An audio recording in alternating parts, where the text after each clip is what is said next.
Hi, I'm Courtenay Turner. Welcome to WIM, What is Movement? And today we have Team USA gymnast Brandon Wynn here with us. Tell us a little bit about yourself. Yeah, so Team USA gymnast, grew up in New Jersey and did my undergrad at Ohio State, which was an amazing opportunity. Got to go out there at 18 years old, never lived away from home, and did gymnastics for a living. Also did a little bit of school on the side. And then moved out to the Olympic Training Center in Colorado, where I trained through 2016 and now a resident of California in Santa Monica. I have a fitness studio there, and a really big piece of what I do as well is my online fitness company that I run. Awesome. So what was your first experience with movement? How did you find gymnastics? So I started gymnastics when I was 7, just my parents pouring me into it, right? Like I had way too much energy, the typical story. Backflips off the couch, right? We had a diving board, I was being reckless, and they were like, we'll put you in gymnastics. And when I started, I actually was not successful at all in the sport. I was one of the worst in my group. Yeah, I couldn't really connect with it. I was always really naturally strong, but I couldn't figure out the movement aspect and really get into the craft. I started to pick it up a little bit later on. Going all the way back, when I was 13, I started training twice a day. So I was like, okay, I'm going to start with the morning, right? So I did 2 mornings a week, and then obviously, 6 nights a week. And then when I was 15, I was a freshman in high school. I decided to stop going to high school because it was just too challenging to travel for these competitions and be training all the time and then keep up with traditional high school. I think the last straw for me is my mom came into school and she was like, listen, this is what we want to arrange with you guys. Gym class and lunch, if you could just move that to the end of Brandon's schedule, right at the end, and then he could just leave so we can go to gymnastics practice. And my high school was like, well, we don't know that his gymnastics practice is adequate for what gym class would provide. And my mom and I were just like, we don't agree. We really don't agree. So we decided at that point, I was like, all right, I'm not going to high school anymore. And I started going to a county college. So I was taking classes there that qualified for high school credits and then also college credits. So then by the time I graduated high school, which I did through an online program, I was already a sophomore in college really with all my credits. Wow. So I went to Ohio State and I could take that nice slow track, right? I was taking like the bare minimum that was allowed at the time and really just enjoying my experience. So got real serious then.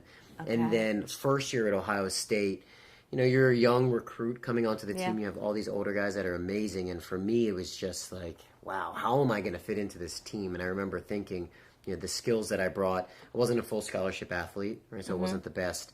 I was like, well, how am I going to become, a piece of this team? And even the coaches, one of the coaches was like, do you think you're going to make the lineup on every single event?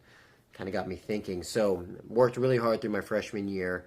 And then by the time I hit my sophomore year, I got my first All-American, made my first U.S. national team, and never made it as a junior, made it as a senior, and then continued my international career from there. That's awesome. So gymnastics has been something that's always been a part of your life. Yeah. You've always gravitated towards it. How was your family was really supportive of it? Very supportive. I probably have, the 2 best parents anybody could ask for. I mean, my mom driving me to gymnastics practice 45 minutes each day, working like crazy, right? Homework in the car, bringing dinner. I mean, it was just nuts. Traveling every weekend. Super supportive. Do you feel like that had a huge impact on your success and your choices? Absolutely. I think that anytime you have somebody young that's developing and trying to decide, what route do I go down in my life, you get this constant, consistent support. You're like, wow, that's my path. That's who I should become. Right? And it never wavered. Right? It was always very consistent. So it was really obvious for me the path that I should go down. Now, when you don't have that support, it's like, well, who am I? Right? Then what do I do? What's the next thing? I thought I wanted to do gymnastics, and my mom told me I shouldn't. So you get really divided. And I think that seed, when it's planted so young of that division, when you grow up, it really translates to a lot of areas of your life, right? You're like, you're not too driven in one direction. I feel like I'm lucky now even in my life because when I identify a goal, I attack. And I feel like that's seeded so deep because I had the support when I was young. So then at what point did you decide you were going to try out, for the Olympics? When did you how did that path go? So I made the senior national team when I was a sophomore in college. And basically once you're on the senior national team, you're the top 15 in the country. You're the pool that the United States can pick from or looks after. You go to national team camps 5 to 6 every 5 to 6 weeks, and you're really in the mix there.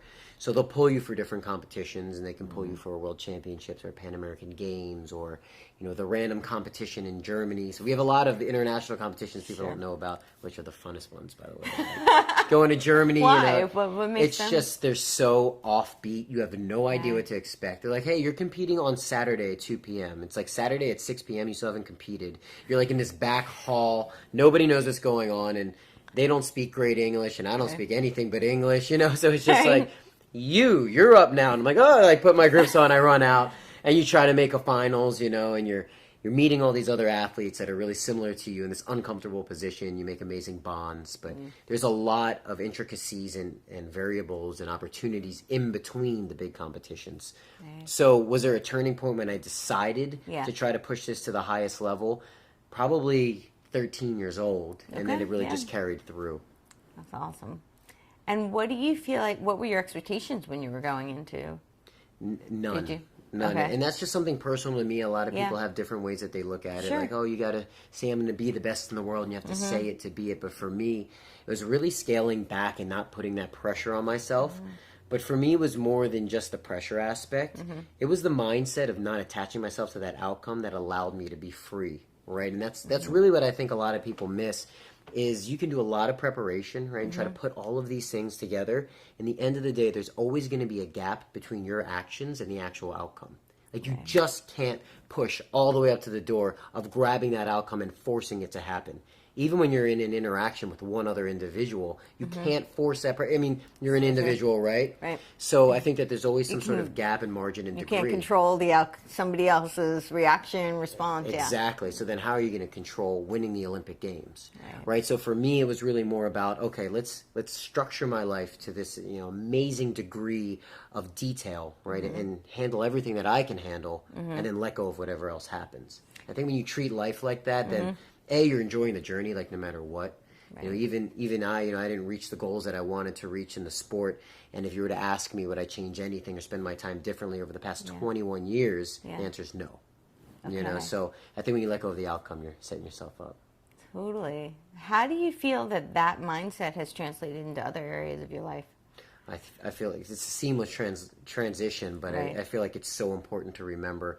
Now being in business and a lot of what I do is really just creating as much information as possible and delivering that information. And I think that there's a gap, and this is all that we've been talking about since we've met and all day long today, right? But there's really a gap between what people want to do in fitness, right, and what they're trying to achieve, and then what movement is and craft.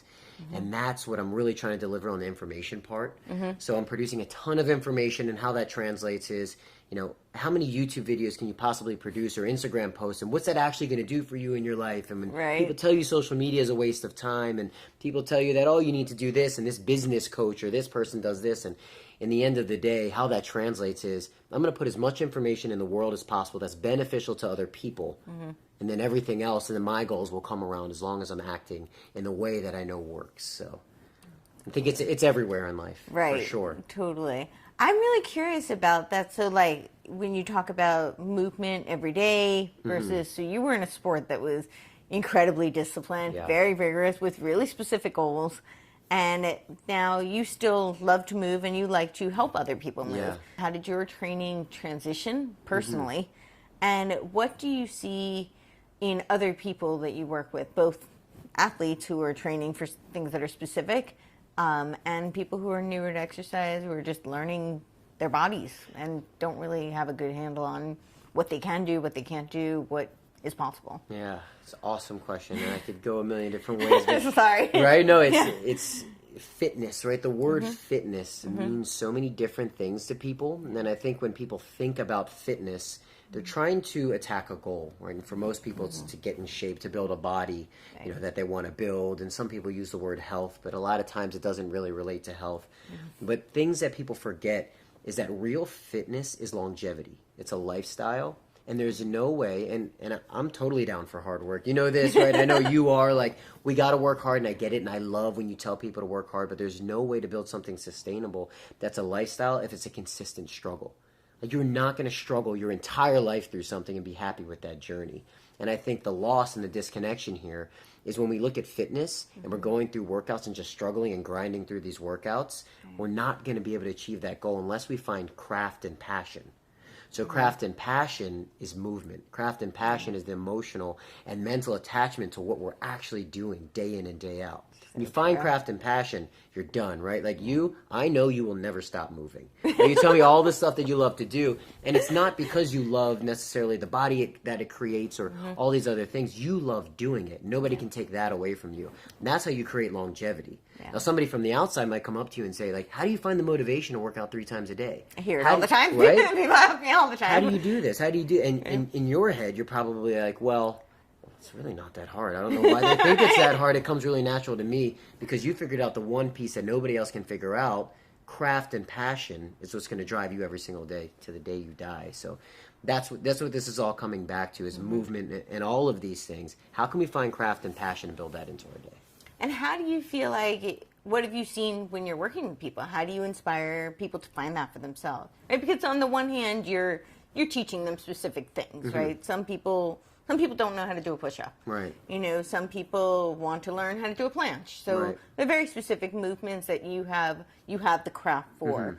But there's still I think there's still a bridge between how do you get them to find what resonates for them. Because you can learn a skill, but that doesn't mean that you'll necessarily take all the steps or find the way to embody that or find the way that the steps are going to connect for you to really harness it.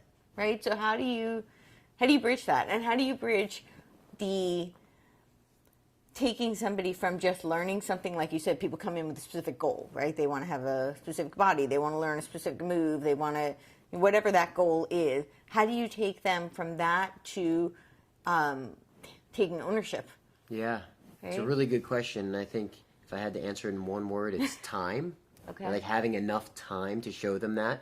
But I try not to deny what their initial intent is when they're walking, into the studio or talking to me. Yeah. Their initial intent is to get a six-pack. That's fine. And I get that. And I totally get the end goal, and it's awesome, Right. Obviously, I love the body that I've built for myself. It's a driver of mine as well. But what my goal is, now how do we attach that to something that can have longevity? And that just takes some time. So through the process of getting the six-pack or losing the body fat or gaining muscle mass, through that process, I'm just really in touch with watching them pick up on the things that they like. When I see that smile come out, right, and the excitement, and I'm like, okay, so now you thought you were getting a six-pack, but we did that because you learned how to do 5 handstand push-ups. Now you're really loving doing handstand push-ups, even when I say the most beneficial way to get the six-pack is stopping the handstand push-ups and now implementing the squat. You're still doing more handstand push-ups. So you let them, I talk about this all the time with information and how we try to get people to realize things, but you let them demand that answer from you by you providing a buffet of opportunity, and then you just deliver after they demand, right? So they walked in wanting the six-pack, then they learned that the handstand push-up was amazing, and they decided that for themselves, and then I just go, you see how much you love handstand push-ups? And then they start to bridge it for themselves. So I think it's like anything else. There's always that gap in margin. You can't force an idea on somebody that's going to be life-changing. Expect them to be like, oh, all right, I'll go change my life, right? But when you show them the opportunity and then they see it, then it's over. So just provide that buffet for people. Let them pick. And then you just kind of say, do you recognize how much you love this? Right? And then it just turns into the snowball effect. That's awesome. What do you feel like you've seen with people who don't typically move and who start? Like, how do you feel like it impacts their life? Not just in the gym, like, outside. Do you see that it carries over into other aspects of their life? Everywhere. And this is what I love talking about. You and I talked about this the other day, but it's primal, right? We're supposed to move to survive. We were not put on this earth to be able to sit in a chair all day long and to be able to have the food and a life that we would be able to survive in. I mean, it's supposed to be impossible. But we have these amazing things in life now that we can go to a grocery store and we can order food and we could essentially just sit in a chair that has to be a bathroom as well, and people deliver us food, right? And we can just eat. But that's not a lifestyle that's real. So I think that when you bring yourself out of your element as a human being, obviously your mind's going to get stuck. right? We're supposed to be expending energy and then consuming energy. That process in our body works in conjunction with the way our mind works and everything else, right? But we're going to shut off a process, like a primal process, completely shut that off and expending and consuming, but think that our mind's going to be fine. It's impossible, right? Drain all the blood out of your body, right? And then see how your brain works. It's just like there's no way you can turn that off. So the benefits that I've seen is when people start to implement movement back in their life, mental clarity is amazing. Anxiety goes away. Depression is gone. Self-esteem. Everything comes back just by implementing something primal. Go move. Go do something. Right. And do you feel like the more people connect to you, because I think a lot of people don't know where to start, right? So I think that, have you experienced when people do start that, like you were saying, like handstand push-up, they find what they like? Do you feel that people are then drawn to explore more? Totally. Yeah. Totally, because you open up their mind to it, right? And it's that experience, they're like, wow, what else is out there? Right. Like, just like you do a lot of different styles of training, right? There's probably one style that you're like, well, that was interesting, and that aspect was intriguing, and then it just like walks you down the path, and you're like, well, that's kind of like that. Let me try that, right? So, yeah, I think that it opens their mind up to all these options. So now that you're not specifically doing gymnastics, you encompass other things. Right? What other stuff do you encompass into your training? For me personally, I bring everything in. So I'll do weightlifting. I like running and cycling just to keep my feet on the ground, right, and be outside a bit more. I mean, I really try to do a whole bunch. But the weightlifting aspect is interesting to me because when I was building my ring strength programs, a lot of the programs that I'm creating for people when I was an athlete and now as a coach do implement a lot of weightlifting and bodybuilding principles with supersets and drop sets and time under tension. I think that gymnastics it's a sport that's been around for so long, but for some reason people don't want to, really take the process that they were doing in the past and make it better. Right. It's like, well, what's our conditioning approach? And I just did a clinic and I was talking about this. Like, well, what's the conditioning approach here? It's like, well, traditionally people say to come to gymnastics first and do all of your conditioning, your working out first, and then go try the skills, the most challenging skills. And I'm like, I get it. You guys have been doing that for 80 years. Why does that make any sense to you? Like, why would you make yourself extremely tired and then go try the most complex skills where the success of your sport and you as an individual is your ability to learn something you've never done your entire life, and you're going to do it when you're less, you have the least opportunity to be able to do it. So that's just people not wanting to make a change. So for me, it was taking these principles of outside, right, and bodybuilding and weightlifting and cycling and running. That's always evolving. So how do we take those principles and build them into this old sport?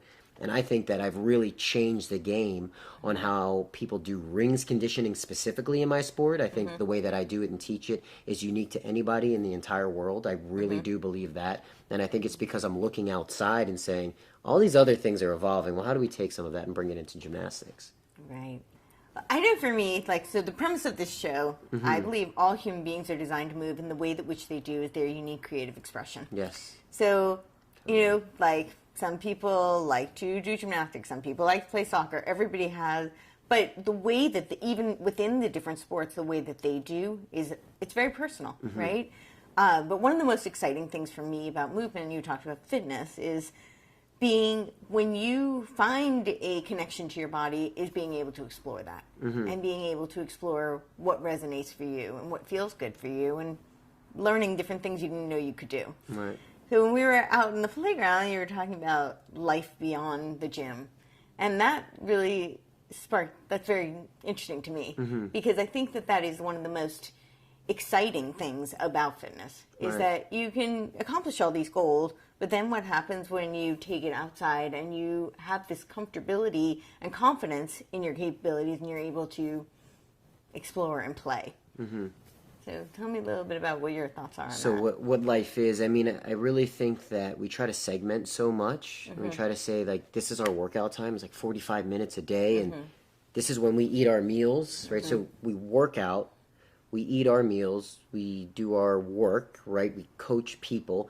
And we're acting like these are all, like, individual inputs into our day. But that is our day. Right? And we keep thinking that it's just like this division, right? It needs to be this interjection into our life, and it really isn't. So, my whole idea is that all of that should be built into your life where it is your life. And what you said about the expression of who you are is so true. You should be using coaches as inspiration, not as people that are dictating everything that you do step for step. because that inspiration is going to inspire you to do what you want to do through movement.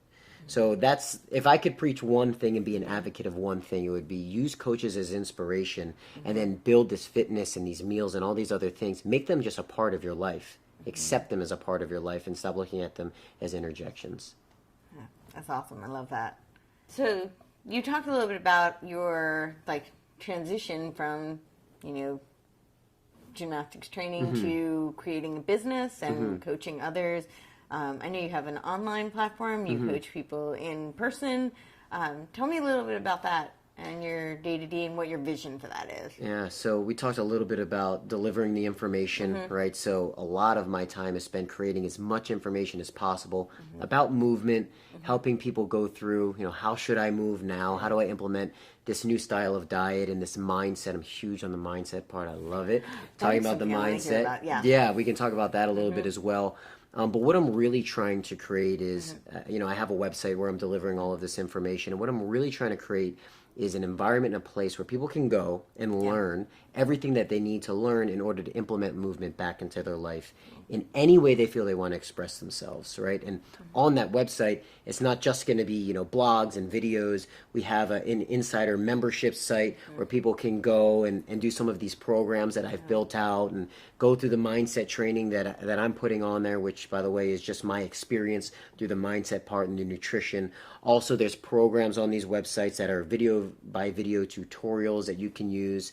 Some of them are generic, more generic, hey, let's get in shape kind of stuff, but a lot of it is, how do we learn some of these really cool skills? How do we implement functional body weight training and functional movement back into our lives? So my, 12 hours of my day is really spent creating content, building that website, and interacting with my community as much as possible and showing the world, hey, there's more, than a bench press and a squat in this world.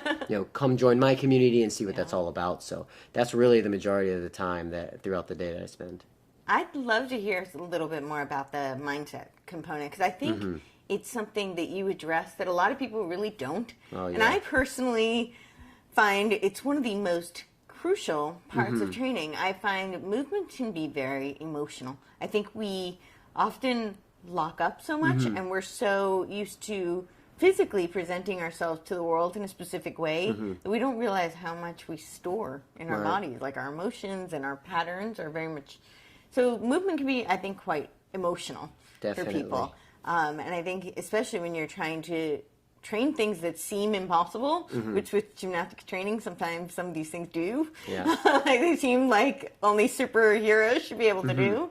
So how do you break through these mental blocks? I'd love to hear, I think some of your mindset training is really powerful. Yeah, so that's a lot of what I'm building out now in the membership side, which is, like a private portal on my website. And then I'm actually making, programs that are month-long mindset transformation programs. And I think that there's a couple pieces.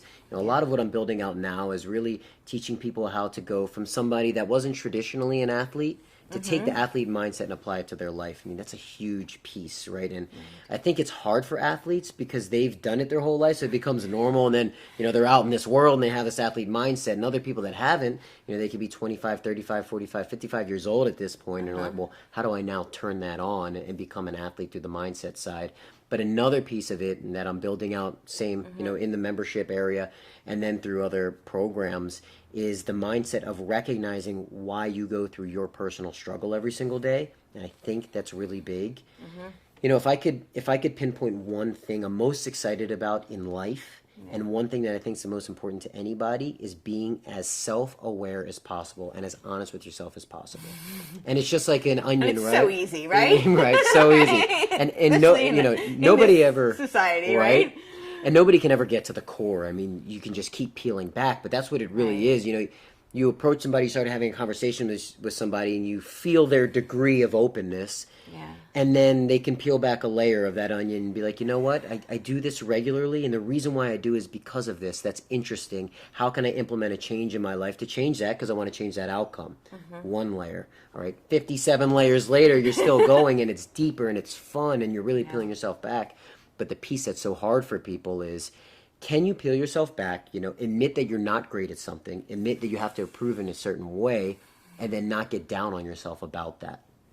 And that optimism is hard for people to come by. Totally. It's hard, and I think the reason why that optimism is so hard to come by is because people will look at themselves, they'll peel a layer back, then they take it. That was a personal thing, right? They went inside, they peeled a layer back, then they step outside themselves, and then they judge that new layer, and then they pile all the stuff other people tell them on top of that new layer.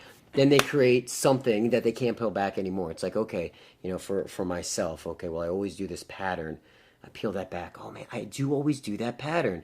Get outside of myself and be like, somebody that always does that pattern is this, this, and this. Then you judge yourself and you get back in the same cycle. So for me, the mindset course is everything that we're doing. Let's peel back and let's not judge ourselves. Let's be okay with the fact that we're not great at something as long as we're okay with the process of improving and that journey of improvement, right? So that's what it's all about with the mindset stuff and everything we're creating on my website. Which is amazing. I have 2 questions related to that. So we'll start with the first one is, do you think you touched on like the difference between athletes and then non-athletes? Do you think that there is something in those labels that is kind of limiting for people? Totally. I know for me personally, that's something I actually struggled with for creating the show. I had this whole, I'm talking to people, I can't do this, I'm not an athlete. Like, so how am I going to, be in a space with movers and talk about movement? And I'm not an athlete, right. And someone who I had this conversation with says to me, well, what does an athlete mean? What is, like, what's with the label? And why are you limiting yourself based on this label that you've decided? So I'm very curious what your thoughts are on that. Is that something that do you think those labels are helpful, harmful? How do people get around them? Are they, interchange between them? I mean, I think totally interchangeable. Helpful, harmful, I think that it really comes back to how you resonate with those words as an individual. Or like for me, like I don't really care like about the athlete or not or the competitive edge. And going back to what you were saying about starting the show and thinking that you weren't an athlete so you couldn't. And it's so funny because, and I'll call myself an athlete, right? And then I'll just reference, nobody as a non-athlete just for this example. But as an athlete, a lot of people tell me, well, since you're an athlete and you accomplished all these different things, you have this opportunity and this one-up on everybody else, and these are different things that you can do to create this and that because you are an athlete. And I always rebuttal, nobody cares. Because they don't. They don't. People love to clap and say that was amazing what you accomplished back then, but if you're not delivering value right now at this moment, it doesn't matter, and they shouldn't care, right? Because if I can't serve you now, right, I can't get you outside of your own box or change something or help you in some way at this very moment. I don't care what I did, winning a world championship medal or that thing, or who cares, right? And so do I think that it matters? Absolutely not. But I think the words really do resonate with people in different ways, and it probably stems back to something that they were dealing with at a time when they thought they weren't actually an athlete. But yeah, coming back to it, if you can deliver information now and value right now, a ton of information at this very moment, you're the athlete, you're the champion, you're the winner, and everything else goes out. So, yeah. So then my other question was, what were the biggest obstacles for you? Personally? Yeah, good question.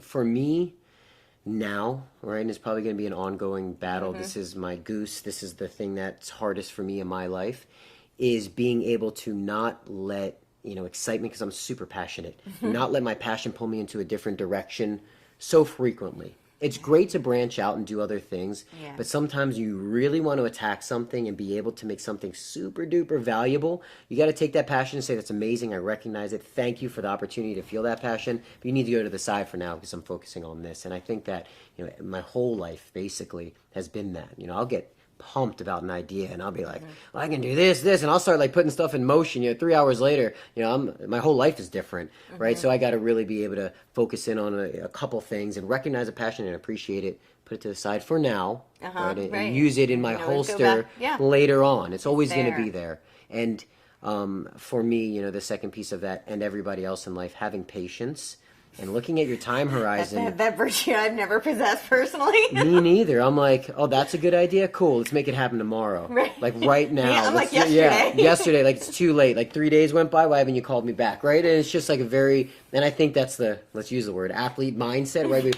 We want the result. But the people that are okay with it taking time, the people that really win the game. Because if you're just so stuck on it having to happen tomorrow, that ends up being so discouraging that you quit. So you got to be okay with that. You got to let the time just be what it is, right? Be urgent, be very urgent with your activities, but detach yourself from the outcome of when that actually happens. Right. Yeah, no, that's so true. I think the detachment is a really big, bit like we were talking about back in the playground, like being prepared, doing the work, and then trusting that it's there and letting it go. Yeah. And knowing that whatever happens, happens. Exactly. Because you're going to be okay no matter what happens, right? Even if you ask yourself, like, if I don't accomplish this, will I die? Will I melt inside? And if that answer is no, it's all good, right? Like, it's all good. I have a friend whose mom always says, it's always going to be okay. It's okay until it's not okay. Yeah, exactly. You'll know when it's not okay. You'll know, right? And if you're preparing for it to not be okay, then it's like you're almost setting yourself up to make it not okay. Yeah. Just live life the way it's supposed to be. Be direct, influence, right? Have fun with it. Whatever happens, happens. What do you feel are the biggest differences in the obstacles that you face now that you're an entrepreneur, you're in the business world, and you're coaching other people versus when you were training as a gymnast? Yeah, so when I was training as a gymnast, I think that, my obstacles in the beginning of my career were very different than my obstacles at the end. In the beginning, my obstacles were primarily physical. I'm a bit of a heavier, larger gymnast, lacking flexibility, which makes, the 6 events challenging because I was really great at rings, and that's where I excelled the most, and there's other events that I wasn't great at, because of those things. My obstacle there was, do I get really great at what I'm good at and then take that to the highest possible level and see what opportunities that creates, or do I take my lowest hanging fruit to make a better all around, in gymnastics that's a literal term, but in life, better all around person. So that was my obstacles in the beginning. Later on, it came to exactly what we're talking about now, over planning, trying to force the outcome to happen no matter what, and forgetting that every opportunity, every day, moment, whether it's that 20-hour flight, to this place before I compete, I'm like, oh, my body's going to hurt. That's fun. That journey is fun, right? So looking at the journey and saying, this is an opportunity, and if I can't make the journey worth it, the outcome definitely won't be. I don't know about you, but outcomes are usually underwhelming to me when I actually get it. Sure. I'm like, it's amazing, but it's not really what I thought it was going to be. No, it's usually anticlimactic. Exactly, right? If you don't have the value of the journey, then you'll never win, right? Okay. So those are the 2 obstacles. And then entrepreneurship, I'll go to the third piece, time horizon, right? Focusing on the one thing and having, an okay feeling with things taking time. So it's full circle. Well, thank you so much. It's so much fun, so much insight. Tell us where we can find you. BrandonWynnGym.com is my website. Social media handles at Brandon Wynn Gym. So basically Instagram, YouTube, all over the place. Look for my information.